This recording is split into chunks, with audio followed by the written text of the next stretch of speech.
নিয়মিত যাতায়াত না থাকলে যে কেউ হারিয়ে যেতে পারে এমন ঘর সদৃশ সুরঙ্গে ঘরের মধ্যে ঘর তৈরি করে মাদকের যেন এক অভয়ারণ্য করে রাখা হয়েছে টঙ্গীর মাজার বস্তিকে।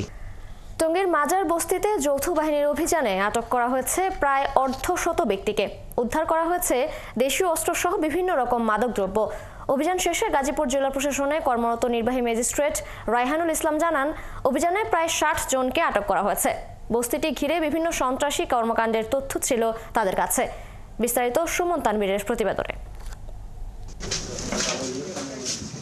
নিয়মিত যাতায়াত না থাকলে যে কেউ হারিয়ে যেতে পারে এমন ঘর সদৃশ সুরঙ্গে ঘরের মধ্যে ঘর তৈরি করে মাদকের যেন এক অভয়ারণ্য করে রাখা হয়েছে টঙ্গীর মাজার বস্তিকে। স্থানীয়রা বলছেন, এখানে মাদকের কারবার চলে অনেকটা প্রকাশ্যেই। সকাল থেকে রাত পর্যন্ত পরিবহন শ্রমিক থেকে শুরু করে বিভিন্ন শ্রেণী পেশার মানুষ এখানে আসেন মাদক সেবনে। আমি আসার পর দেখতেছি ওপেনই চলে। আমি এখানে আসি প্রায় 15 দিন।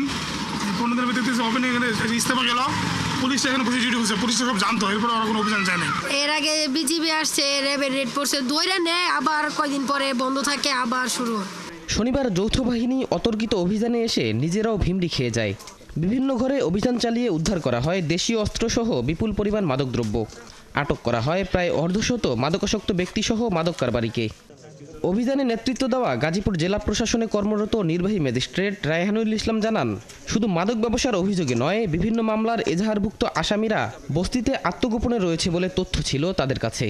বেশ কিছু মাদকদ্রব্য সহ যে দেশীয় অস্ত্রশস্ত্র আমরা আজকে জব্দ করেছি, সেগুলোর আমরা আইনগতভাবে নিষ্পত্তি করব এবং আমাদের এই অভিযানটি আমরা আশা করছি যে সামনে যে রমজান মাস এবং এই রমজান মাসের এই এলাকার আইনশৃঙ্খলা পরিস্থিতি অনেকাংশেই অবনতি হতো বলে আমাদের ধারণা ছিল। সেই কারণেই আমাদের এই আজকের অভিযান। গাজীপুরের ৩৩টি বস্তির মধ্যে ১৭টি এখন টঙ্গীর মাজার এলাকায়, যার বেশিরভাগেই বিভিন্ন রকম অপরাধমূলক কর্মকাণ্ড চলার অভিযোগ রয়েছে। শাহিদুজ্জামান সাকিব, ৭১, ঢাকা।